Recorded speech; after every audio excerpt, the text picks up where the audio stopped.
Hi, and welcome to another episode of About the Authors TV. I'm your host, Jake Brown. Book Riot once wrote that Stephen Graham Jones is a star when it comes to melding horror with literary fiction. Alongside indigenous experiences, he hasn't been described as the Jordan Peele of horror fiction for nothing. And lately, Esquire magazine, in a cover profile, wrote that for Jones, success arrived when he became horror's voice of the moment. His books excite new readers, while indie fiction veterans look on with a told you so nod. In a genre enjoying an unprecedented variety of voice and topic and tone, Jones is part of the new vanguard. His stories put his Blackfeet tribal ancestry, his exhaustive pop culture knowledge, and his academic credentials to use in shaking up how horror fiction operates. Readers can't get enough.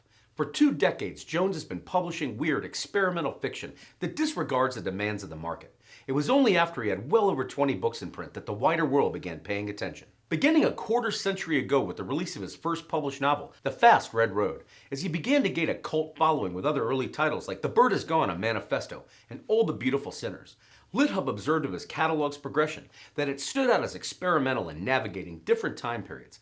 Leadfeather is not a big box, big screen western. The book follows 2 storylines as the narrative moves between both characters, illuminating the legacy of expansion and trauma in the West. The Gospel is E, 7 Spanish Angels, Chapter 6 and Not for Nothing, along with displaying his comic flair via lighter tighter. The Los Angeles Review of Books observed, meanwhile, as he became a master of reinventing all the classic horror tropes in his own vision, that the terrain of the slasher and the figure of the final girl are of course well-trodden ground for Jones, ranging from Demon Theory to the aptly named The Last Final Girl, which treats the slasher genre and its tropes almost as a law in nature as it follows several final girls facing off against a serial killer in a Michael Jackson mask. 3AM magazine mused just a decade into his prolific writing career that if you know who Stephen Graham Jones is, you'll know that his fan base is white hot right now, and for good reason. He writes books faster than most people can read one, and he's good at it. Pointing to examples like The Ones That Got Away, a collection of short stories, and It Came from Del Rio, while other short story collections filling his expanding section of bookshelves included Into Me, a book of stories, After the People Lights Have Gone Off, States of Grace, and novelettes like The Night Cyclist, 3 Miles Past, Floating Boy and the Girl Who Couldn't Fly, co-written with Paul Tremblay, Flush Boy, and The Night of the Mannequins, which impressively took home both the Bram Stoker Award for Best Long Fiction and the Shirley Jackson Award for Novella, and inspired shelf awareness to highlight the fact that readers will delight more than once in the realization that they might be reading a different story from the one they thought was unfolding. Trust Jones and enjoy the ride. As his full-length work continued to inspire critics like Lit Reactor to ask via new releases like Mongrels, if you've ever read a book and known from the first page that it's going to be something special, Stephen Graham Jones's words will convert the biggest skeptic into a believer. He'll have you howling at the moon in no time, garnering similar reaction from The Least of My Scars and Mapping the Interior, which world literature today celebrated as a masterful critique of time, place, and memory in post-decolonial context that surfaces questions urgent for native literature, horror fiction, and American history. And Growing Up Dead in Texas. Nearly a quarter century into his library of works, CBS News brought this reality to readers who hadn't yet discovered it, that Stephen Graham Jones has been writing books for a long time, and his new novel from Simon & Schuster called The Only Good Indians is getting a ton of buzz. Indeed, with BuzzFeed saluting this release as a subtly funny and riot turns, but at the same time that'll give you nightmares, the good kind of course. And the grand master of the genre himself, Stephen King, endorsed it after reading as thrilling, literate, scary, immersive, and one that makes the kid and the devil fighting for the golden fiddle look tame. Keeping his fans happy with more courtesy of the recently released audiobook The Babysitter Lives, the comic Earth Divers, and yet another new novel, I Was a Teenage Slasher. Lightspeed magazine has recognized him as recipient of the NEA Fellowship, the Texas Institute of Letters Award for Fiction, the Independent Book Publishers Award for Multicultural Fiction, a Bram Stoker Award, and 4 This Is Horror Awards. And he's here today to talk all about his one-of-a-kind career in writing. Professor Jones, welcome to the show. Hello. Growing Up Dead in Texas, we understand, was inspired in part by your own childhood. Did you spend it reading as a hobby as much as, say, being outside, playing baseball or basketball? I lived with my grandparents a lot growing up, and they lived way out deep in the country. And my grandfather had every Reader's Digest and National Geographic from 1957 to 1984, and that was the only reading material in the house. And I had to read, so I read every one of those books cover to cover, just inside out. And when I ran out of stuff to read, I would go to the kitchen to the Lazy Susan, that spinning thing, and I would sit down before that open cabinet and spin that lazy Susan and wait till it slowed down, and whatever was in front of me, a can of beans, a box of crackers, I'd take it out and I'd read every word on it, and I would put it back and spin it again and read it because I had to be reading. I loved reading so much. And I guess the the point at which that came alive for me was when I was about 11 or 12. I was over at one of my uncle's houses, and he said he said, I noticed you've been like, I was always like sneaking around trying to read stuff. And he said, come with me. And he took me down the hall of his house and opened his linen closet. And his linen closet was not used for sheets and blankets. It was wall to wall, front to back, little paperbacks, Mac Bolan, Conan the Barbarian, Louis L'Amour, a lot of Louis L'Amour. He said, this is your library. He said, you can take 3 of these books, and when you read those 3 and bring them back, you can get 3 more. And so I went through his whole closet like in a year or two. And that's really where it all starts for me right there. And then about that same year, we go to town every 2 weeks to get groceries. And there was a place we'd have to stop to get gas because it was a long way to town, called Pecan Grove, a little gas station. And my mom would give each of us kids 75 cents to go inside and get a Coke if we wanted. We didn't get Cokes very often. And so I got my 75 cents and I'm traipsing through, aiming for the Dr. Pepper on the back wall. But I was apprehended by this, or not apprehended, arrested by this like round rack I'd never seen before. Maybe it hadn't been there, I don't know. And it was comic books. And I spun it and I picked out Secret Wars #4 by Marvel. And it had Hulk on the front and a lot of the other heroes. I bought it, and I feel like that changed my life completely too. I was hooked on comic books ever since then. And so that's kind of where it starts for me. And growing up down in Texas, that's me on the cover, me and one of my little brothers running back through some pecan trees. And I'm holding a book, and I so wish I knew what that book was. I would give a lot to know what that book was. I have no memory of that picture, of course. I'm a kid. But yeah, growing up then in Texas, that book happened because it was 2008 when I wrote it. It was my first year teaching up here at University of Colorado, and I had a grad workshop. And day one, I told them, I said, y'all are all going to write a novel in the next 15 weeks. And if you don't write the novel, you fail this class, you don't get credit. And so all the hands went up, and they said, well, we can't do that. And I told them, you can do this. And we had like a really long argument about whether they could do this or not. And my position was they had to do it. It wasn't a choice. And their position was it was impossible to write a novel that fast. And I said, you know what? If y'all don't believe it can be done, I'm going to start a novel today. And if I don't finish it by the time the semester's done, y'all are all released from this project. And so I went home that afternoon and I had 0 ideas for a novel, which is why the character is named Stephen Graham Jones. You know, I didn't have anything going on. And every page of that novel has a piece of my life on it. I can remember those moments so pungently. But it's also a novel. It's not a memoir. You know, people often try to like situate it as a autobiography or memoir or something. And I mean, I don't know. To me, it's not, because there's lies in there too. You know, doesn't George Martin tell the story of that's how he started out, like reading, you know, comic books? And so his first stories, when he was a kid, were like Spider-Man stories, the fan fiction that he would try to sell around the block. You know, and I think so many of us start that same way. What sort of writing could we have found you doing once your own creative wheels got turning? Was it more of the same sort of fan fiction comics or short stories, perhaps? And when did it first occur to you that you might be able to make a living doing this? I did not do much writing at all. I didn't actually write my first story until I was 19. I did write a lot in high school. I didn't actually go to a lot of high school, but I wrote a lot, but they were all these long apology letters to girlfriends or temporarily ex-girlfriends, you know, that kind of stuff. But they'd be hugely like flowery, metaphorical, whatever would work, you know, whatever gets me back in the door, whatever makes it where we can go out again on Saturday night after whatever happened Friday night. But they weren't stories exactly. They were lies, but they weren't stories. My first story came when I was 19 years old. I had gone to college. I never planned to go to college, but I ended up there kind of randomly. And I'm sitting in the back of a World Lit 2 classroom, like 350 people in it probably. Professor's way up there at the front talking about Canterbury Tales or Beowulf or something. And police officers come in. 2 police officers come in. They lower their glasses. They're looking around. And I'm scooching down in my seat because every time cops come in the room, they're always there for me. That's one thing I learned at that point in my life, you know. And sure enough, they recognize me and they say, come with us. And so I slouch out with them, and I'm standing there waiting for whatever they're going to tell me I did wrong.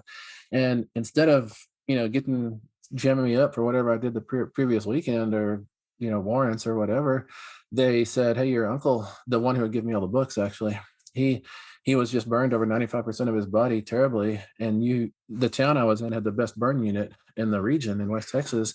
They had airlifted him there, and the police officers delivered me to that ICU. And I sat there for 3 days with him, waiting for him to live or die. And I was the only family they could find was why they took me. And all I had with me was what I had in class, a spiral notebook and a pen to take notes. And I got bored over those, 72 hours. I wrote a story, little 10-page story, and didn't think nothing of it. But when I came back to my composition 2 classroom on Monday, I had missed Wednesday and Friday because I was in the hospital. And I had an essay due, a personal essay. I had not written it. And so I tore those pages out of my spiral and handed them to the instructor and said, "Mate, this will prove that I was writing anyways." I thought she'd give me like, a quarter credit or something. But turned out she liked the story enough that she passed it on to someone in creative writing who then typed it up and entered it into a departmental contest, and it won that contest. I got $50 or something. And that just set the lights off in my head. I'm like, you can make money from doing this? I had no idea, and I just hit the ground running. I started writing all the time and getting little, $100, $150 checks, and that helps a lot in undergrad, and that's where it started for me. Now, you've been a professor for a lot of years now. As your writing got going once you won that first contest, any academics from that creative writing program that took you under their wing?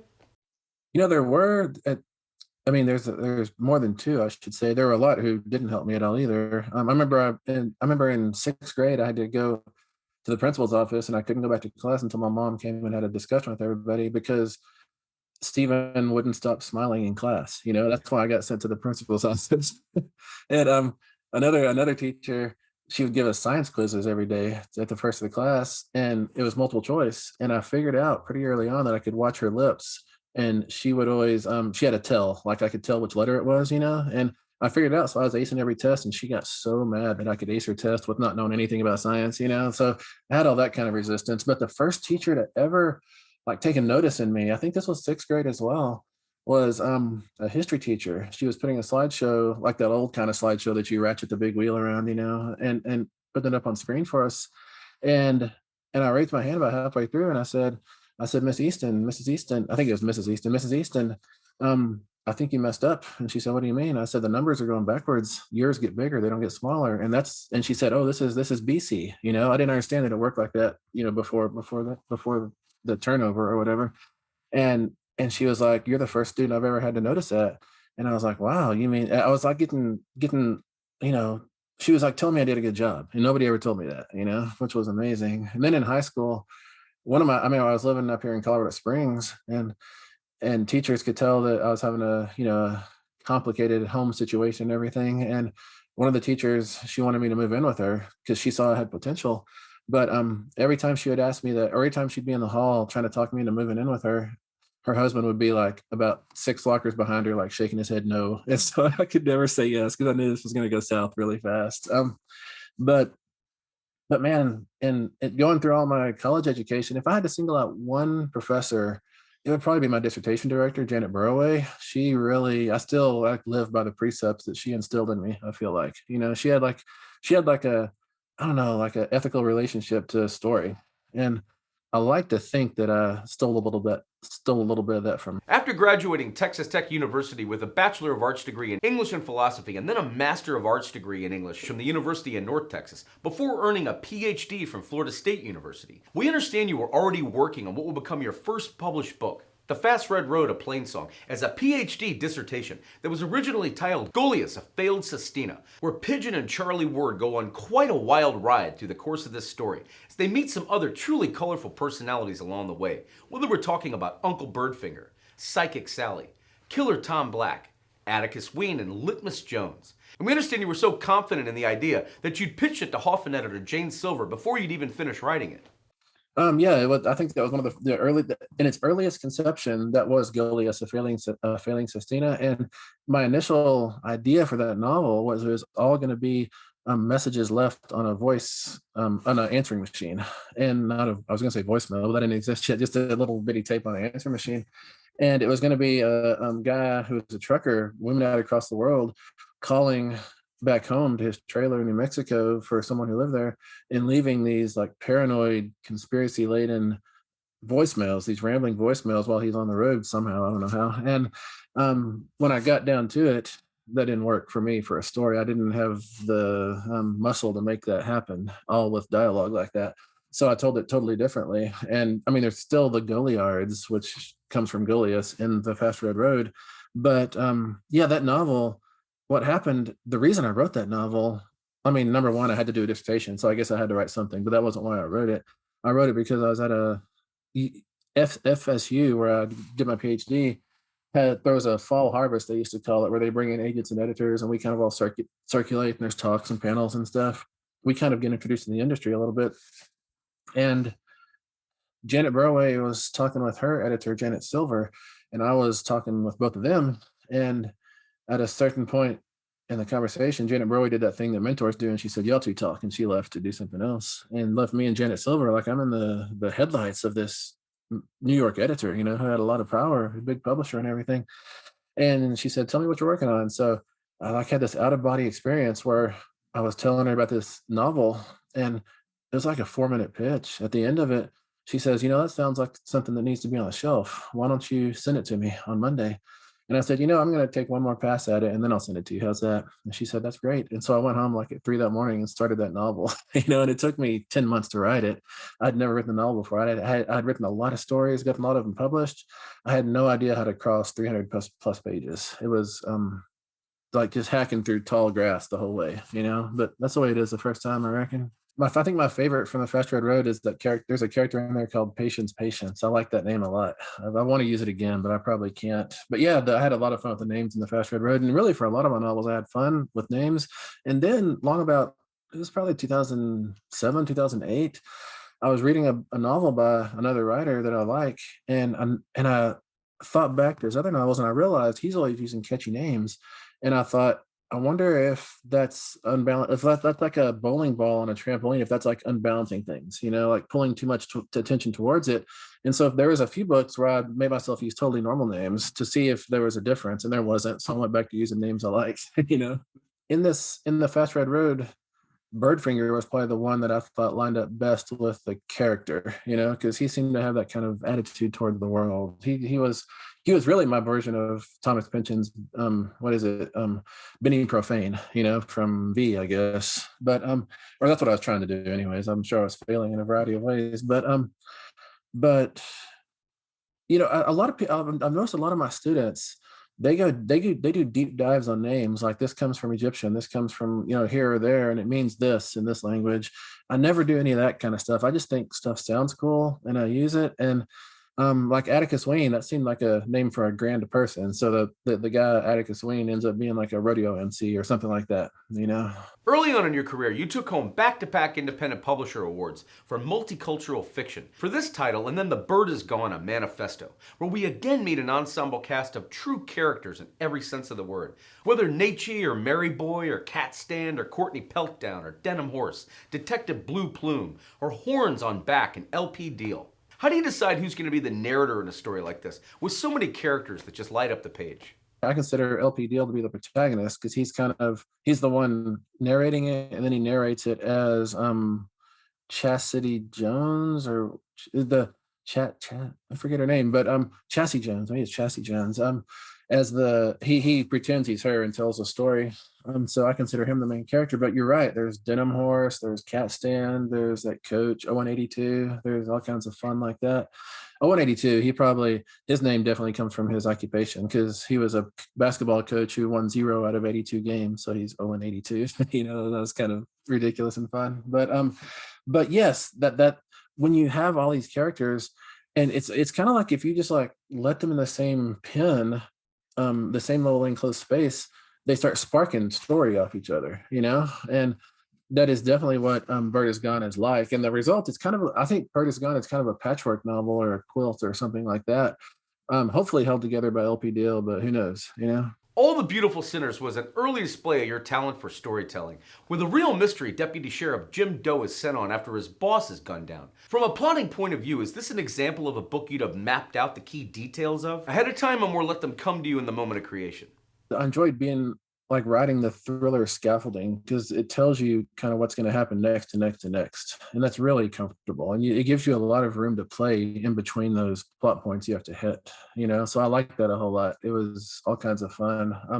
I didn't like the process of writing all the beautiful centers, because the publisher at the time, they had chapter approval. I didn't have any like weight to throw around in the industry, and so they could make me sign whatever contract I wanted pretty much. And so they ended up with chapter approval. That meant every chapter I wrote, I had to send it to them for approval, and they would give me notes and change everything. And like every single like I read that novel kind of as a just my petty responses to messing around, somebody messing around with my book, if that makes sense.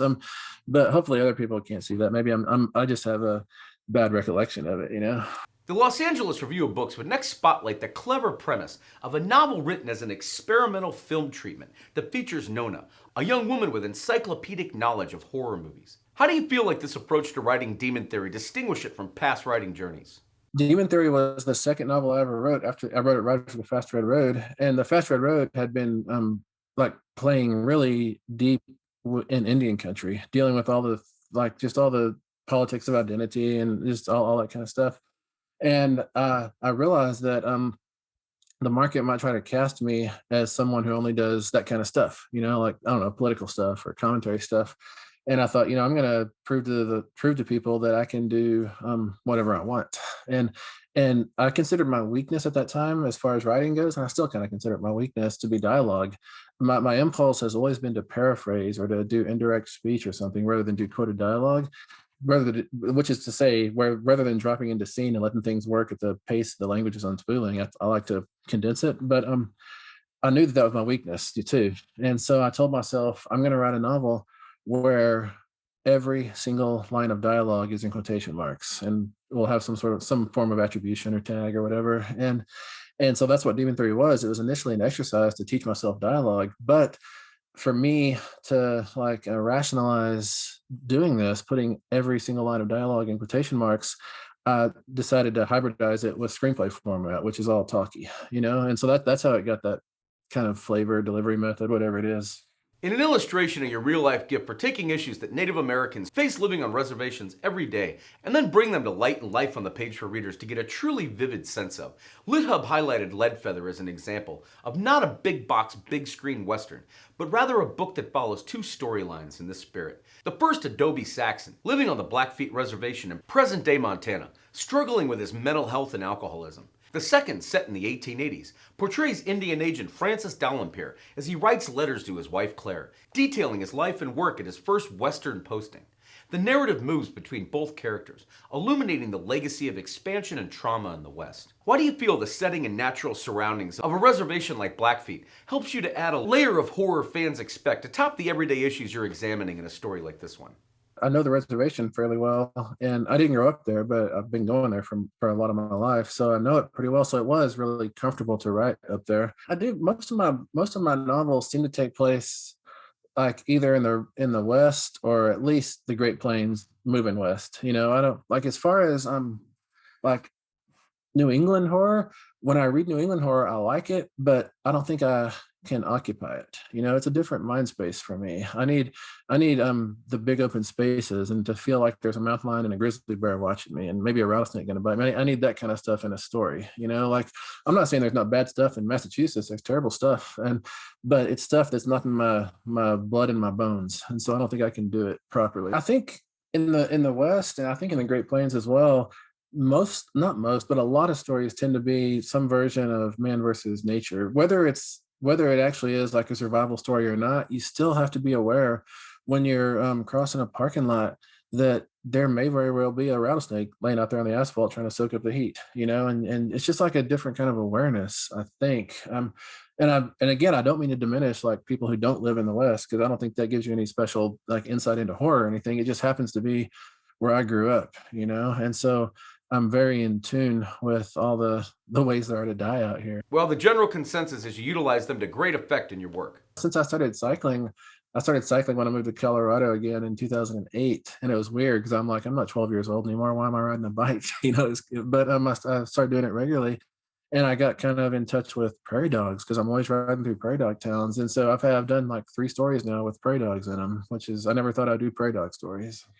Tackling another popular genre in Zombie Bake Off and zombie sharks with metal teeth must have been a blast. What was most fun about beginning to put your own spin on this classic genre turf?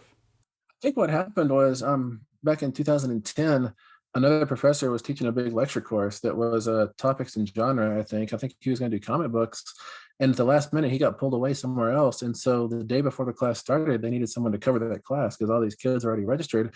And he said, "Hey, can you teach this class for me?" And I said, "I can, but I don't. I'm not prepped for your comic books. It's going to be something different." And he said, "You can do anything you want." Or the school gave me permission to do anything I want. And I said, "Zombies, I'll do zombies." And I thought they would say no and I have to go to another professor, but they said yes. And so I had to scramble and get a zombie course together, and it was really successful. I did it again the next year or maybe the next semester and started I remember one Halloween, I was on the front page of the Denver paper and the Boulder paper for teaching the zombie class. And I got in trouble with the regents and everything, like you do. Because I'm supposed to be teaching Shakespeare. I'm not supposed to be teaching zombies. But um, and I taught that class regularly for about 2 years, and I just got really thinking about zombies, and so my head got so full of them that I wrote actually Gospel of Z, a novel that came out, I want to say 2014, maybe 2012, I don't know. I had written Zombie Bake Off back in 2007. It didn't come out till I want to say 2010 or something.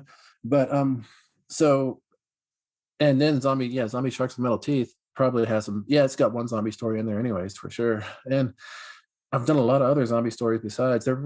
They're fascinating to me, not as creatures. They're fascinating to me as a pressure cooker by which we can know characters better, if that makes sense. The Gospel of Z truly shows how terrifying it would be for the human survivors like Jory Gray in a scenario like this one, who walks with terror from page to page, like the reader not knowing what's coming next. What fear did you most enjoy playing on as you wove this next zombie tale? Specifically with zombies, but it's probably this way with most kind of plague creatures, anyways. Um, the big message at the end of every story is not, "Ooh, these zombies are terrible." It's, "Hey, we're the real monsters." Like George Romero was telling us in '68 and ever since then, pretty much. And so, like when you watch The Walking Dead, you can see that pressure cooker thing, of course, because these people, this little crew, Rick and Daryl and all, and Carol and all them, they wouldn't be sniping at each other and having all these little internal battles if there wasn't the pressure of zombies all around them, a herd moving up the interstate or whatever it is, and they would just drift apart. So I think that these kind of like plague creatures like that, or an infestation or whatever it is, they put people in a small place and put them under pressure, and this that like puts accelerant on the story. The relationships develop so much more quickly, and I mean that's the special province of novels. I think film has a little bit tougher time doing that because film tends to happen in shorter pieces. Novels have a bigger scope often. In the Gospel of Z, my favorite part was probably picking through the remains of a fallen civilization. It was like when Jory, when he's like one of the people who goes out and tries to scavenge, and when he's out there and he goes into an old cellar and just going through like the remains of people's lives, that to me was probably my favorite. It's not even a zombie part, but that was probably my favorite part of that novel. Like growing up in West Texas, I'm 10 years old and 12 years old. I need to get out of the house because my mom's gonna kill me if I stay around the house. So I'd run out in the pastures and just have fun for a whole day out in the mesquite. And sometimes I'd find these old houses from the probably late 19th century, early 20th century, all fallen down. And I would spend the whole day digging all around them, just finding little bottles and little old trinkets and imagining the story that went behind them and how it got here and the people who held it. And so there's a lot of that to me in the Gospel of Z, and that's probably my favorite part of the Gospel of Z. Where did you ever first get the idea to write from the point of view of a killer zombie rabbit and it came from Del Rio? Getting inside the head of a bunny-headed zombie, to me that was just it was just a person with a rabbit head, and he is undead. He's like a radioactive zombie, but he was really just a father, and that's the space that I inhabited was the father space, and the rest of it's just like a suit he happens to have on. These were kind of like a little bit standing up, a little bit falling down at the same time. They weren't like floppy like those floppy-eared rabbits. I think that would look too soft. But I mean, the reason he gets that rabbit head is because he's fighting a giant rabbit, and his own head gets worn out, so he has to have another head. It's that kind of world where you can change heads. But yeah, like he does. I think somewhere in there he does talk about how his head moves differently now, And my only like anchor for that was times I've cut my hair and I noticed that my head moves different, and I mean, we've all noticed that. Or like if you have a goatee and you cut it off, you're like, you have this big vacuum down here, you can't see anything. So yeah, it's definitely different. Chapter 6 continued this corridor of your catalog into another scary story waiting around the corner, this time involving an anthropological dig for zombie bone marrow. Had your participation in one of these hands-on helped inspire that story? I think I was trying to write a piece just for myself. I mean, who knows where I would publish this. I was trying to just figure out for myself like the progression of so like when did language come into play? And I think language had to come into play like after we started group hunting because we needed to coordinate our attacks or our strategies or whatever. And I was trying to figure things out like procedurally like that and just get it down into like a 12 steps of evolution or something like that, which is pretty grand for a English professor and novelist to do. But I was giving it a shot. And I mean, one of the theories, which I mean, I don't know if it's still a theory, it may be accepted, is that we started out on the African savannah as scavengers, and because we had these handy hands and kind of brains that could figure stuff out, we would break bones up, and after the lions and the buzzards and everybody had licked all the meat off, we'd come in and get the bone marrow, and that kept us going for many generations, many eons, and I was thinking, and I was also dialing back to my own elementary school days on Fried Chicken Day. A lot of my friends would eat their chicken leg and then break it in half and suck the marrow out. And I could never do that. I don't have the fortitude for that. And I was always kind of weirded out by it. And so those two things kind of just met in my head and sparked this idea about how can I, or it like asked me a question, how can I play with this stuff I'm thinking about in a dramatic setting? And so zombies were the obvious kind of solution for me. You did it effectively. James, and I mentioned him again just because this guy, from the time I was 10 years old and had licensed to ill on the Beastie Boys, I was reading Brett Light's Big City, and I'd go to school and I'd put it behind the textbook, and second person. Really, that novel was one of the. I mean, it really modernized that and introduced it to like a new generation, and you do it quite effectively, and not for nothing. Why was that decision right for that particular book? Not for nothing. I wrote it the first time in third person and it wasn't working. Like it didn't have the right tone or something. And so then I thought, I'm going to use like a Mickey Spillane first person kind of noirish voice. I went back and wrote it in first person and got all the way to the end and the plot changed, because things change when you have to be with the character all the time instead of jumping over here to the other side of town. And the story changed. And it still wasn't working. I didn't get the voice down right. And I thought, well, what's left? There's no fourth person. So second person was what was left. The thing I read the most, probably even more than horror, is paleoanthropology. And so I'm always just wondering why we stand up on 2 feet. When did fire come into the equation? All those kind of questions that we'll probably never have hard and fast answers to, but we can speculate. And I think the speculation is a fun space in paleoanthropology, at least for me. So that's where it came from. And to tell you the truth, I could spool out anthropology stories forever and ever, but I think people would get bored with it, and probably my science wouldn't be that good, because I think there's a limit to what a layman like me can actually do precisely, So I would be faking it, and at some point somebody would call me on faking it. But I do know a lot as far as like I don't know, Paleolithics, just the stone technology, all that kind of stuff. I know a lot about it. But and it'll find its way into my books in various ways. The house itself becomes a character in mapping the interior. What's different about writing a book where your setting itself has a pulse, so to speak, that was key to writing the narrative that followed? Yeah, how mapping the interior came together. I mean, number one, it was Ellen Detlow. She called me up and said, "Do you want to write a novella for me?" And I said, "Sure." And I put it off for like 2 months, and then I had a semester was going to start, I think, and I knew that I was going to have a hard time juggling a novella in a semester, so I had 4 days, and so I just wrote it really fast in 4 days. And when you're writing something in 4 days, you don't have time to plan or follow an outline or anything. I was just letting everything turn into everything else, but I knew that if I only had 4 days to do this, I can't traipse all over Montana. I've got to keep it in one place. And that's why it became just one house. And I figured I can map this house in 4 days. I can't map like half of Great Falls in 4 days. So, I mean, it was just to me, it was just a practical decision to keep it in a single place. And then, of course, I based it on various places I grew up, I lived in when I grew up. And especially, I feel like the reason I wrote Mapping the Interior was so I could dig up that tetherball pole again, because that tetherball pole followed us around from house to house for 2 or 3 movies, and we it was always around. It was like an anchor for me and my brother, and we'd go out there and play on it and hurt each other and have all kinds of fun. But that's what I look back fondly on when I think of mapping the interior is that tetherball. The Last Final Girl really plays out like a slasher film on paper.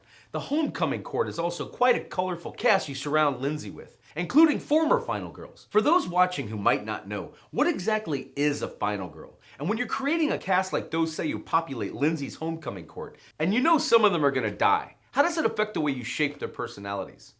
I did, yeah. Like when I saw Scream in '96, I saw it the next 6 nights as well, and I could feel my whole life changing because of this. Like all the homework I've been doing suddenly mattered. It wasn't just like idle time spent.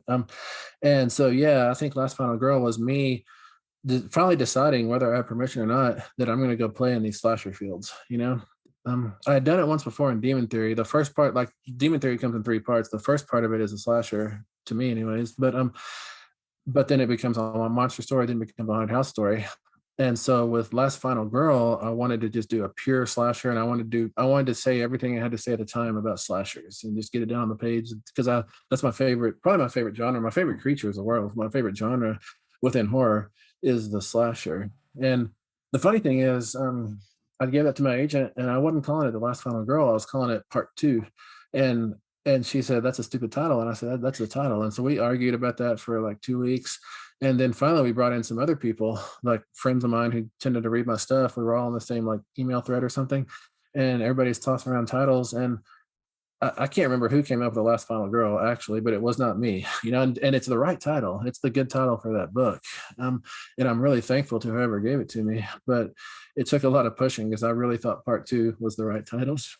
When you're writing from the headspace of a serial killer like William Colton Hughes in The Least of My Scars, is that a darker character space for you to step into, say, than that of a zombie who's already dead and doesn't know what they're doing?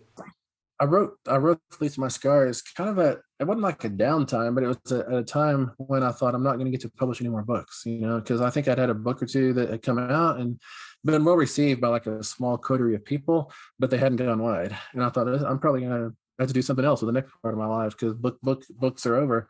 And I thought, I want to see what it's like to go as dark as I can, to be as brutal as I can. What I wanted to do was see how far is too far, if that makes sense. And so I sat down and started writing from the headspace of William Colton Hughes, which is a dangerous place to be. And I lost like 15 pounds while writing this book because every time I'd sit down, I'd get like physically ill because I did not like being in his head at all. And so I wrote that book, I want to say in 6 or 8 weeks, pretty quickly, because I need to get out of his headspace. It's a dangerous place to be. I kind of want to go back there though, not to his world particularly, but I want to go back now. Like it's probably been 15 years since I wrote that book. I want to go back and see what my new thresholds are. What are the new places that I won't go?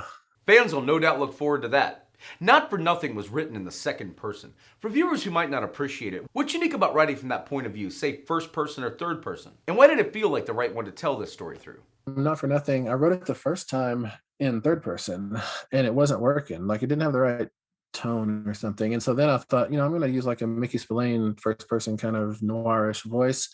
I went back and wrote it in first person and got all the way to the end, and the plot changed, because things change when you have to be with the character all the time instead of jumping over here to the other side of town. And the story changed, and it still wasn't working. I didn't get the voice down right, and I thought, well, what's left? There's no fourth person, so second person was what was left. And so I jumped into second person, and everything just started clicking so well. Like second, if I could write all my stories and novels in second person, I would do that. That's my favorite by far. Like every story idea I have in my little place I keep story ideas, they're never, Frank goes to the store and sees a second grade teacher and she's a vampire. It's always, you go to the store, your second grade teacher is there, she's a vampire. It's always, that's how I think about stories. And so when I put them on the page, it's always really hard for me in the first few pages of a story or a novel to not say you. I have to remember this is Lucy, this is Ted. And the reason I do that is because the audience has a low tolerance for second person, and I'm not sure why that is. I love reading second person myself. Not for Nothing in particular was a ball, but I didn't even realize until a few months ago, somebody told me this. They wrote me on Twitter and asked, what about chapter 9? And I went to my copy and looked, and the book goes from chapter 8 to chapter 10. I wrote the publisher, and they said, "Yeah, it's a mistake, a printing error." And so they're now they're reprinting them all. So if you buy one now, it'll have chapter 9, or if you get it on Kindle, it'll have chapter 9. But for the first few years, like the first 7 years of that book's life, it did not have a chapter 9, which I feel terrible about. That'll make them even cooler collector items on eBay. It's kind of like the band getting their record back with their name misspelled on the cover. That happened with one of my books, with The Ones That Got Away, because the title that I sent in was The Ones Who Got Away, and then the graphic designer, the person who was doing the art on the front of the book, locked the letters are kind of all crossword puzzled together, and he substituted that for who, so it's The Ones That Got Away, which makes that's like not actually proper. But it was already locked in that crossword way, so they couldn't go back and change it. So we left it The Ones That Got Away. So it's always weird to me having a like grammatically wrong title. What have you enjoyed with something like The Night Cyclist within writing in the realm of novelettes? Or say the three you created that are contained in 3 Miles Past versus say Fuller Works? What I like about, I guess, novelettes and short stories and flash fiction as well is that it'll take an afternoon, maybe 2 afternoons, and if it doesn't work, you just throw it away. And I love throwing stuff away. I love that freedom to throw stuff away. With a novel, if I even if I write it fast in 4 weeks or 6 weeks, I still feel like if it's not working, I need to put a foot pump on it and try to make it work. Because I've got a month and a half invested in it. But with a short story, I can just toss it and feel totally good. Like I learned something from that, and I won't make that mistake again. Whether within collections like Bleed Into Me, a book of stories, after the people lights have gone off, The Ones That Got Away or States of Grace, or individual stories like Captain's Lament, how Billy Hansen destroyed planet Earth and everyone in it, Sterling City or The Long Trial and Nolan Dugatti, among other popular ones among fans. What remain your favorites from those individual writing accomplishments? The short story, I think my favorite short story I've done is Carbon, and it's in Bleed Into Me. And I don't understand that story. That's why I like it. I can't stop thinking about it because I don't know how it works. I think it does work, but it has like a last line or a last image that felt instinctually right, but I can't articulate how it works. And I think that is when fiction actually kind of shades over into a form of magic or something, is when you luck into something like that. Like I never do it with talent or muscle or anything like that. I just like write something stupid down and it happens to work, and that's a to me, the Carbon is a story where that happens. As for my favorite story that I've done that I actually meant to do, that's probably a story called State. It showed up in Quarterly West. It's not available anymore. It probably will be again, but and it's not horror, science fiction, fantasy at all. It's a couple of guys in high school and how they turn out in their late 20s. It's just a story about friendship, basically. And I like that story a lot. Science fiction I like is probably that story title you said, how Billy Hansen destroyed the planet Earth and everyone on it. It's not necessarily fascinated with the gadgetry, with the circuitry of 2053 or anything like that. It's still dealing with simple little human situations, and it just happens to be wrapped in a guy looking across the cosmos in a telescope with a telescope. Those are my favorite kind of science fiction stories to write. I think that when you lock technology in your science fiction story too much, that like 2 months later it feels dated. That's a danger that's something you have to skirt anyways. I'm not saying that you should write for the future, write for the ages or anything like that. I think that leads to not being able to write at all. But and I actually like, who is it, Nick Hornby? I remember years ago he was asked, some interviewer said, "Hey, you're always putting all these contemporary bands and songs into your books. Are you worried that in a decade your book is going to look really dated?" And he said, "Not at all. I'm not writing for people 10 years from now. I'm writing for you right this moment." And I really like that answer. And I think that's the way we should all do it. The things that persist, it's going to be random. It's going to be chance, and who knows what's going to persist. But for me, I don't like with chapter 6, I'll lock in the science as far as anthropological like hypothesizing goes, but there's no actual gadgetry in there, and I don't go too deep into the circuit board. I have one story in Asimov's that goes deep in the circuit board, but I haven't done it very often. That's a great piece of advice too. And you're quite funny within your observational style and narrative to begin with. Flush Boy being no exception. Where in the world did you come up with a premise for this very entertaining novel? Right for the ages or anything like that. I think that leads to not being able to write at all. But and I actually like, who is it, Nick Hornby? I remember years ago he was asked, some interviewer said, "Hey, you're always putting all these contemporary bands and songs into your books. Are you worried that in a decade your book is going to look really dated?" And he said, not at all. I'm not writing for people 10 years from now. I'm writing for you right this moment. And I really like that answer. And I think that's the way we should all do it. The things that persist, it's going to be random. It's going to be chance, and who knows what's going to persist. But for me, I don't like with chapter 6, I'll lock in the science as far as anthropological like hypothesizing goes, but there's no actual gadgetry in there, and I don't go too deep into the circuit board. I have one story in Asimov's that goes deep in the circuit board, but I haven't done it very often. Yeah. Well, that's a good piece of advice too. Where in the world did Flesh Hey, Boy? oh, Flush Boy, you locked up for a second. Yeah, where did Flush Boy come from? Actually, where it comes from is I was up at what is it, Southeastern Minnesota State University, SMSU. I think that's where I was. I was doing a visit, and it was over, and Judy Wilson, the person who invited me there, was giving me a ride back to the airport. And for some reason, she had her 14-year-old son in the back of the car. He just laying there playing a Game Boy or something. And so we're all three of us talking the whole time. And the way he spoke, like back then, my son wasn't as old as he wasn't 14 at the time. My son was probably still 6 or something like that. And listening to this like teenager speak in this like offhanded casual way that I really had forgotten like kids speak like that just really, really like resonated with me. And so I went home immediately and started writing Flush Boy. And Flush Boy to me was less about the premise of a drive-through urinal than it was about capturing what it feels like to be that age, if that makes sense. How much of a laugh did you get out of collaborating with Paul Tremblay in the YA realm on Floating Boy and the Girl Who Couldn't Fly? And how did you two divvy up the work of who wrote what on that one? Paul's idea. Hopefully he said that. Hopefully he didn't say it was mine because it was all him. And he called me up and he said, "Hey, I've got an idea for a young adult novel. Do you want to co-write it with me?" And Paul and I are really good friends. And I did, but my concern with doing it wasn't that we'd write a poor book, because you can't really control that. Well, I guess you can, but that happens. But my concern was that the collaboration was going to ruin our friendship, that we were going to come out of it enemies. But we didn't. The way it worked was Paul wrote the first chapter and he sent it to me, and I went back and rewrote it and wrote the second chapter and sent it to him, and he rewrote my chapter and wrote the third chapter. So we went back and forth like that the whole way through. And the way, I guess we must have done an even number of chapters, because I got the last chapter. So he did the front and I did the back. Seven Spanish Angels centers around a forensic crime lab specialist named Marta Villarreal. It must have been fascinating diving into the world of forensic science as a backdrop to writing this thriller. I had a lot of fun, and it was really fun. Like, usually I don't like research. Research to me, I'd rather tell a convincing lie than get a fact right, But nevertheless, with CSI stuff, I had to have the procedures right, and just all the little chemicals and everything. So I had to read so many CSI books. I guess I could have watched CSI television, but I don't really trust that stuff to be real. I think CSI books have a better chance of being real, anyways.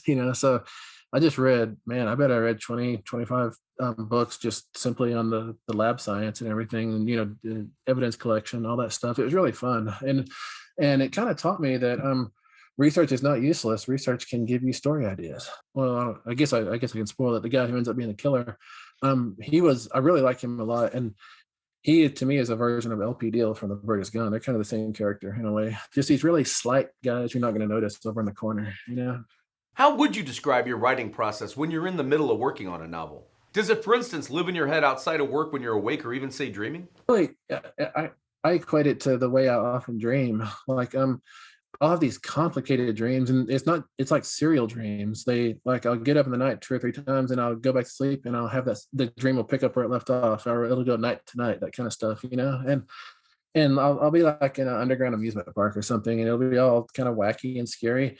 And I get to the end, and the person at the gate let me out the gate.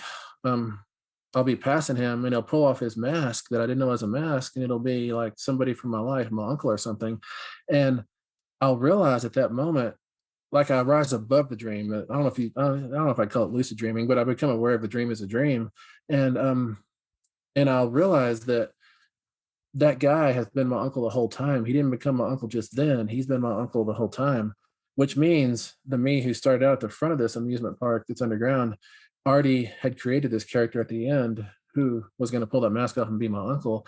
But I hid it from myself the whole way through so it could be a surprise. And to me, that's exactly how I write novels. Is I think my mind has to hide stuff from me so that I don't over foreshadow it or telegraph it, or so that I can invest in other things and thereby get the reader invested in other things, such that it's a surprise when that person pulls their mask off, you know? So it's just a form of self-deceit, really, I guess. Well before it took home the Bram Stoker Award for Best Long Fiction or the Shirley Jackson Award for Novella, the New York Times raved as they read Night of the Mannequins that it's suffused with questions about the nature of change and friendship, a fairy tale of impermanence, showcasing Stephen Graham Jones's signature style of smart, irreverent horror.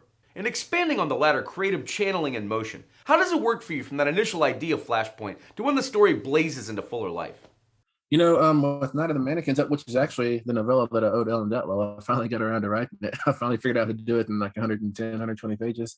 But my initial, like, I did have a visual on Night of the Mannequins, and it was a giant mannequin, a kaiju mannequin, you know, a huge thing lumbering across the Dallas skyline, that kind of thing. And the novel kind of goes a completely different direction. And if there is a kaiju mannequin, it's in the lake. But that was my kind of flashpoint for that novel. I'm in the scenes, and I guess I can look around in my head and kind of feel like, and out of the Mannequins, I can feel that drive-in swirling around as a tornado hits it, that kind of stuff. But to tell you the truth, I think I hear it before I see it. Like the hearing the characters' voices, like in that case, hearing Sawyer's narration, his diction.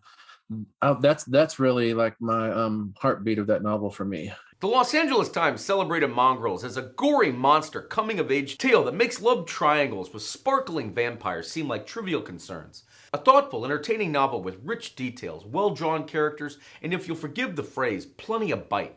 How much of the inspiration driving the story was rooted in real life? First, the one masked metaphorically through werewolves being told on the page. Yeah, Mongrels. I mean, yeah, I didn't feel like I was writing about werewolves. I felt like I was writing about the way I grew up, because we'd move to a town for a few months, and that would fall apart, and we'd throw all our stuff in a horse trailer and move to the next town, you know. And we just did that for my whole life coming up. And so the only part of Mongrels that's really a lie are the werewolf parts, you know. But as for how I got inside the werewolf's head, you know, as for the flashpoint of this novel, looking back, I seriously wonder if it wasn't a friend of mine, Mario Acevedo. He's a novelist around Denver here. We did a lot of functions, a lot of events together, and he used to sometimes tell a story about you never see a portrait of a werewolf wearing like a button-down shirt with like pins in the pocket, you know, and that pairing of a werewolf having to do a workaday job kind of stuck with me, I think, you know. And I've been trying to write a werewolf novel for years. My second novel I ever wrote back in 19, no, it was my third novel back in 19, probably 98 or 99, was a werewolf novel, and it didn't work. It fell apart. And so my agent and I didn't send it out. In 2013, I thought I finally got enough books under my belt that I can do the werewolf novel I meant to do. So I sat down and I started writing it. It was called The Lord's Highway. And I got about 120 pages in, and I realized I'm just looking at pretty werewolves. You know, I'm not telling a story. I don't even have an antagonist or anything. So I put that on the shelf and wrote something different. And finally, about a year and a half later, things got right in my head. And in 2 weeks, I wrote Mongrels just really, really fast. And it all fell together. And I was finally able to tell the werewolf story I wanted. But I think the key for me to telling the werewolf story like I wanted to tell it was not trying to tell a werewolf story. You know, it was just telling a story about how I grew up. Gentleman's Quarterly would crown The Only Good Indians as your breakout book about 4 Blackfeet men pursued by a vengeful elk spirit and a tour de force that blended grade A gore, basketball, and indigenous life. Jones is a member of the Blackfeet tribe of the Blackfeet Reservation in Montana, but he grew up in Texas and now lives in Colorado. His book inspired many comparisons to the work of Jordan Peele and won the Bram Stoker Award, the Ray Bradbury Prize, and the Shirley Jackson Award, and became a master class in literary horror. While Stephen King added his thumbs up after reading a work he found to be thrilling, literate, scary, and immersive. And we understand the story originally arrived to you in 3 parts? Yeah, what happened was, actually it starts with Mapping the Interior, which I published with Ellen Datlow and Tor.com in 2017, right after Mongrels. And Mapping the Interior did all right, got some awards. And so Ellen Datlow called me up and said, "Hey, why don't you do another novella for me?"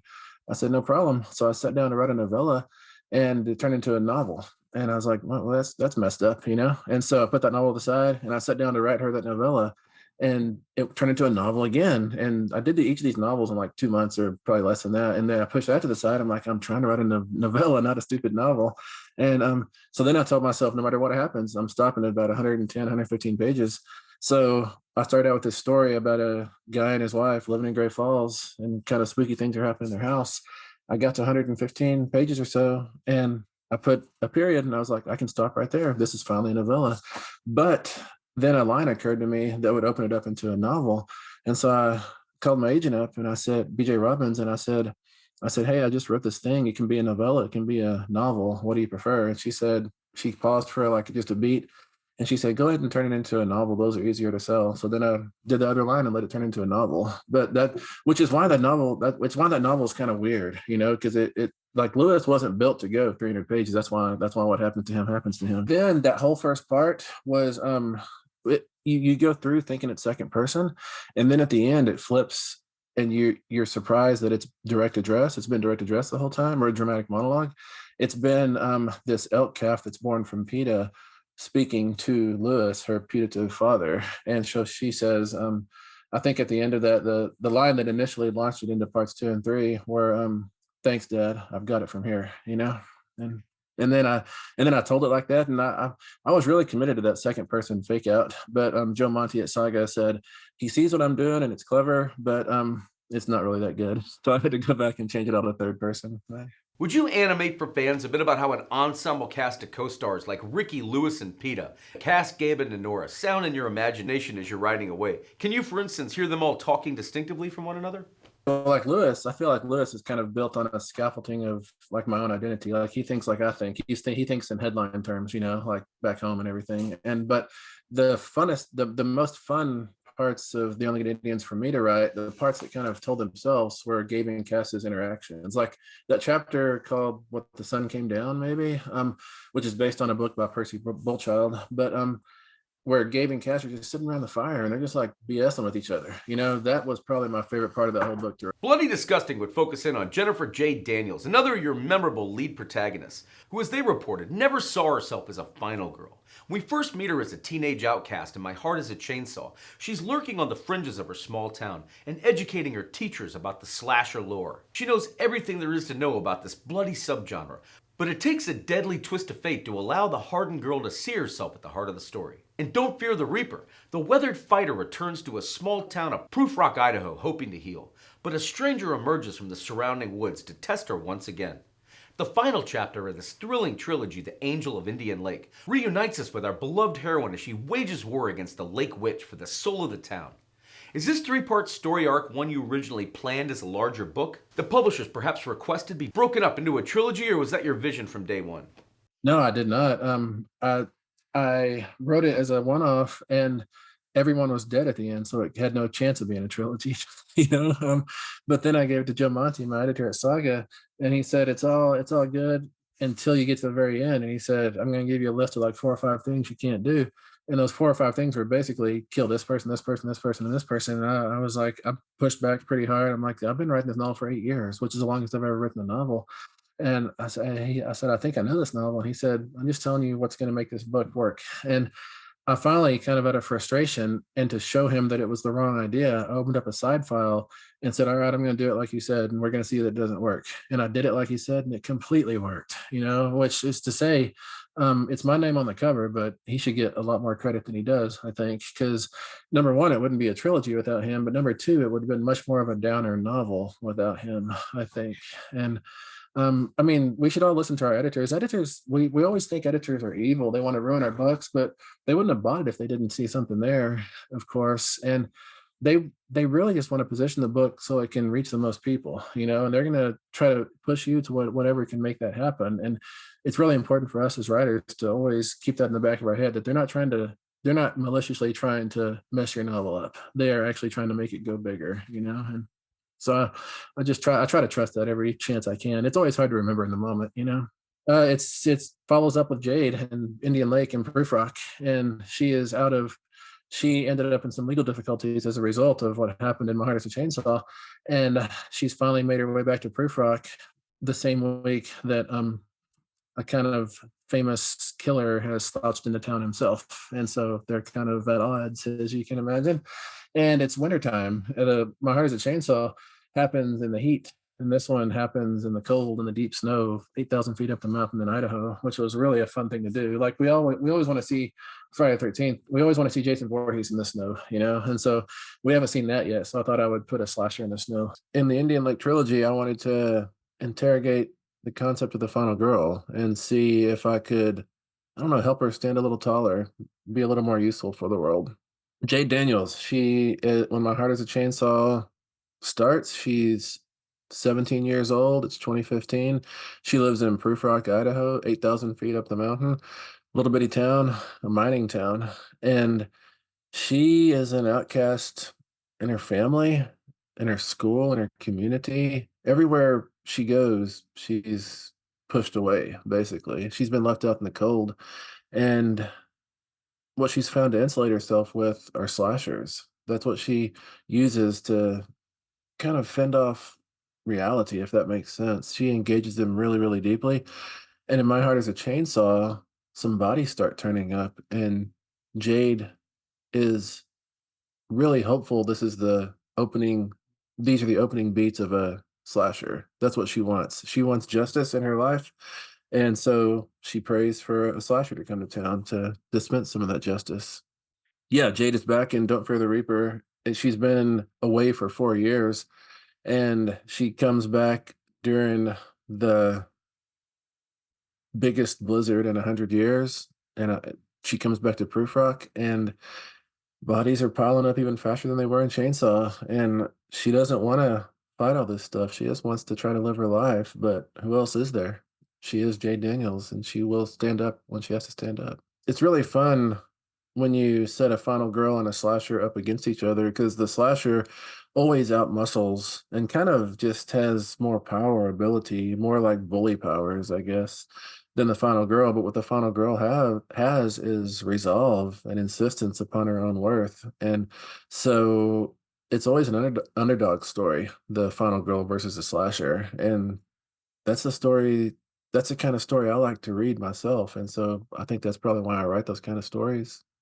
With Jade, I feel like I sharpen the pencil and I give it to her, and she takes off and she writes everything. I feel like I'm just following behind her. Yeah, The Angel of Indian Lake, it's 4 years after the events of Don't Fear the Reaper. Jade is back in town again. She's in a role that she never expected to be in. She's got a job, actually. She's no longer a janitor for the town. She's working in a classroom, surprisingly enough. And bodies start piling up again, and she does not want this to happen. She is tired of these slasher cycles. She does not want to be pulled into that maelstrom of violence. But once again, who else is there? And so she does. She goes into it, and with Angel of Indian Lake, I felt like I had to turn it up to 11 because I'd already turned it up as high as I could in Chainsaw and Reaper. But the third one's got to be, like Randy says, it's got to be bigger, bloodier, scarier, faster, louder, all that stuff. So I had to somehow, yeah, with gore. I mean, tell you the truth, every genre's got its gore, you know. In romance, maybe the gore is kissing or steamy glances across the room. In science fiction, maybe it's gadgets or faster than light travel, all that stuff. And in the slasher, yeah, the gore is the viscera spilled out on the floor, floating on top of Indian Lake. As for how to balance that, how to make it matter, I think it's less about the shininess of these spilled intestines, although you've got to do that, of course, and it's more about making them have some emotional weight and some narrative weight as well. It's easy to just paint the walls with blood, but if you can paint the walls with blood in a way that's going to make the reader, the audience feel something, that's what you want to do, you know. And you can't just do it the whole way. You've got to go up and down, up and down. You got to reset and climb again, and reset and climb again. And it's really fun. I like it. I don't know. I don't think I'll ever stop doing it. In the Indian Lake trilogy, the one of the core people is a history teacher, and Jade gets involved in history and history teaching. And in order to push back against all this badness, she has to uncover things that were going on a century and more ago, you know? So yes, I love messing with both the constructedness of history and the idea that, or the hope that it's fixable, you know, that we can still write the course and make things work out. Tell us a bit about writing The Babysitter Lives, if you would. This is your first audio-only book set in a haunted house. Yeah, The Babysitter Lives is a high school senior. The night before her SAT test, she takes a last minute babysitting gig watching these two twins, and she's trying to study for the SATs for so she can set up the rest of her life, basically. But this house that she has stepped into wants to eat her and wants to eat the kids. And so it's kind of like a game of shoots and ladders. She's just trying to find the end of the game and get out. It's very much like Flush Boy in the sense that it takes place over a single shift of work, over a single babysitting gig. And it's a shoots and ladders house. It's a crazy place to be. And I love the haunted house. That I say that the slasher is my favorite genre, but I know the haunted house just as well. I've taught a lot of classes on it. I've read a lot on it. The haunted houses are so fascinating to me. I think it all comes from Agatha Christie. I love closed door mysteries, you know, and haunted house, I think, is a version of a closed door mystery. You have to figure out how this house works, you know. Houses to me are more stimulus response than anything with a personality. Like if you walk into this room, maybe they gobble you up. If you carefully walk along this hall in a respectful manner, maybe it lets you pass. Ghosts, anyways, have to be able to interact with the physical world for them to actually be scary. Otherwise, all they have to work with is information. I'm not saying information can't be explosive, it can, but it's not it's threatening.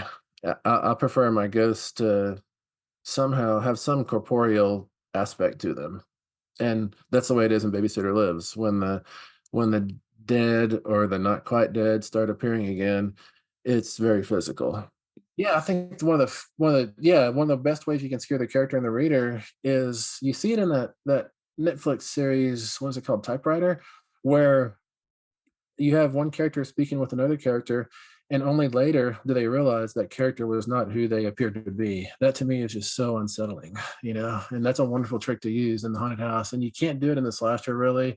You can't do it in the werewolf novel. The zombie novel's tricky, but you can do it in the haunted house. You know, I love that. For someone who talks about growing up reading and being so influenced by comics, it must have been an amazing experience creating one of your own with Earth Divers. Yeah, Earth Divers from IDW, working with the amazing Davide Gianfelice, the artist, is four indigenous people in 2112 find a time travel cave, and they go back in time to try to stop America from happening. And they try it in different ways. They try to go back and kill Columbus, and they try to go back and mess with the Declaration of Independence with the founding fathers. And some of them get sucked back to the Ice Age, and the reason they want to stop America is because in 2112, the ecosphere is collapsing. All the rich people are blasting off to go ruin someplace else. And they diagnose that if America doesn't happen, the world doesn't fall apart. And so it's really wish fulfillment for me, like sitting in the back of a fourth grade classroom, listening to the teacher go on about how much of a hero Christopher Columbus was. I remember thinking, really? You know, he ruined a lot of stuff. He wasn't that good of a dude. And so getting to go back and maybe cut his throat was quite Returning to the noveling world, we understand that I Was a Teenage Slasher actually began accidentally on an airplane flight.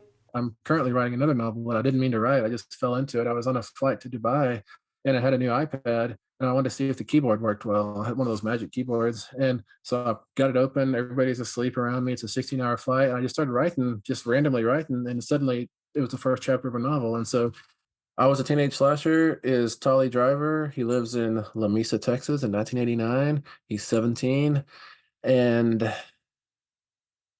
he starts killing people. I don't want to give too much away, but he is on a revenge path. And it's not like I used to read all the novelizations of Friday the 13th and Halloween and all those. And in those, it was kind of neat getting to be in Kid Jason's head, you know, just to look through those eye holes of the hockey mask and all that stuff. But I Was a Teenage Slasher is a little bit different. is kind of a tender portrayal of someone who does terrible things. And I was able to get Lamesa, Texas, 1989 on the page, I think, because I grew up 50 miles away from there. And in 1989, I was also 17. And um, so going back to that time was really weird for me. Weird. It was nostalgic. It was scary. It was I don't know, it was a strange experience. I was afraid I was gonna get stuck, if that makes sense. And I've done this once before with Night of the Mannequins, actually. The guy in there, Sawyer, is carving a path through his friends and families and everything. And it's all about rationalizing your actions. I think when you're doing this kind of stuff, you don't think, ha ha ha, I'm so evil. You think this is the best possible solution for this problem I've got right now. So it's kind of like step by step. I didn't want to do that, but I did that. Now I gotta do this. It's a snowball that gets bigger and bigger.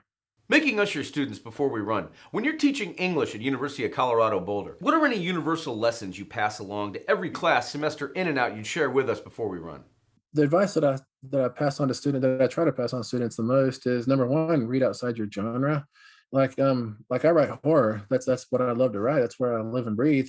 But I read memoir, I read paleoanthropology, I read tech journals, I read all kinds of different stuff. And what happens is when you leave your home field, your home genre field, and walk through other fields, is like burrs stick to your pants leg. Then you come home and those burrs fall off and they're seeds, and that gets strange DNA into your genre, and that keeps your genre more vital. So I think read outside your genre is my first big piece of advice. And my next one would just be to choose writing over everything but family and health. It's so easy to go to the bar or to turn on this reality show or to catch the football game down the road or whatever. The world does not want you to write. It's like we've got all these bungee cords on our back and we have to strain and struggle to get the keyboard.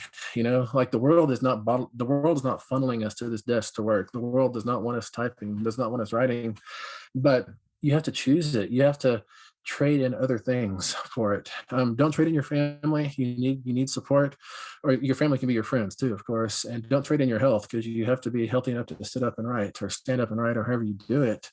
And used to 5 or 6 years ago, when I'd give this advice, I would say choose writing over everything but family, health, and a third thing, but I don't remember what that third thing was, so it must not have been important. Maybe it was like vanilla Dr. Pepper or something. I don't know. I mean, it's been really exciting and I'm really honored by it all, of course. But as for any advice I would give somebody, it's probably don't buy your own hype, and never fall into the trap of doing your own criticism. Like saying, you were talking about Percival Everett earlier. I've done events with Percival. He's a great, great guy, a great writer, and I love how when someone comes up to him after in a book event and they say about one of his books, it means this, this, and this, right? He says yes. He says yes to everything. That means this. It means that. It means that. It means all of it. And I love that so much that he's not doing his own criticism and saying you're wrong, you're wrong, you're sort of right. Here's what it actually is. I think that never helps anybody. I don't really think authors should like have that kind of authority. We just kind of make stuff up because we think it's funny and somebody might feel something from it. And when somebody does, that's great, but we can't linger on that. We just got to keep moving and do the next thing and the next thing and the next thing. And we've got to never be, I think we've got to never be confident that we're good. I think that's really dangerous to producing good art. If you put pen to page, you're like, here comes the magic, then I don't know. That's not how I do it anyways. I put pen to paper and I'm like, maybe it'll work out this time, maybe it won't. Finally, is there anywhere you want to travel still on the page that you haven't yet? One thing I read, what's it? Catherine Arden's trilogy. What's it called? The Night King, Night something. It's set in Russia. It's like very folklore driven, and that and I'm not saying it reinvigorated my love of fantasy. I've always loved fantasy, and like N.K. Jemisin, like her Dreamblood duology. I think that's one of the strongest little pairs of books we've ever had. And I love the Fifth Earth too, the first book in that Broken Earth trilogy. I've never done a full-length fantasy. I've only done short fantasy. And I wonder what it's like to do a full-length fantasy, like Rebecca Roanhorse's Black Sun and the second book, The Fevered Star. I don't know if I have the proper muscles and imagination to do that, but I'd like to see if I don't. Anyways, that's a big plan of mine. And another thing that I've been trying to get done for 20 years now, 25 years, is I love reading those like Oliver Sacks types of books about people with different conditions and brain injuries that makes them perceive the world in a different way. I want to write a collection of I want to write a fake Oliver Sacks book where I come up with my own little things that have happened that make people see the world differently. And I don't want to. It will be fiction, but I don't want to present it as fiction. I want to present it as nonfiction. That's been a big dream of mine. I've got 2 more novels coming out right now. The Buffalo Hunter, which is a vampire novel. It's also historical, set mostly in the late 19th century up on the Blackfeet Reservation. The wonderful thing about writing the vampire was that I could kind of redesign the vampire as I think it makes the most sense. I feel like over like what 130 years of telling that, or more than that if you go back to Carmilla, and more than that if you go back to Polidori, but um the vampire has picked up all these extra traits that don't make biological sense to me for an animal, for a creature, for something that had to evolve. I'm not saying that I don't like supernatural vampires. I think all vampires are great, but for me to believe in a monster and a creature enough to write it, it has to make sense. And so in the Buffalo Hunter, I had to make the vampire make as much sense as it could anyways, which was kind of the same project I did with the werewolves and mongrels.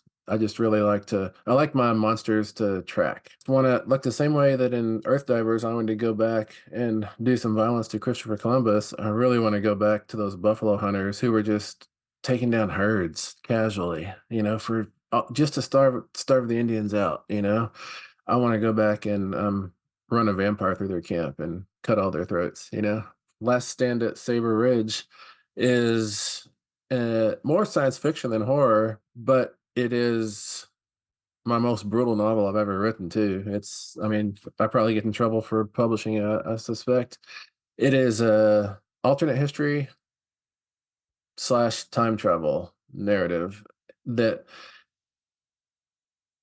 deals with confronting the generals who perpetrated the series of massacres that happened during what America calls the Indian Wars, and just the ins and outs of talking to them and is this a good idea? Is this a bad idea? I reimagine the generals anyways and the perpetrators. And I also have to reimagine the whole world because it's an alternate history, which was really it's hard to keep it all like in a place in my head.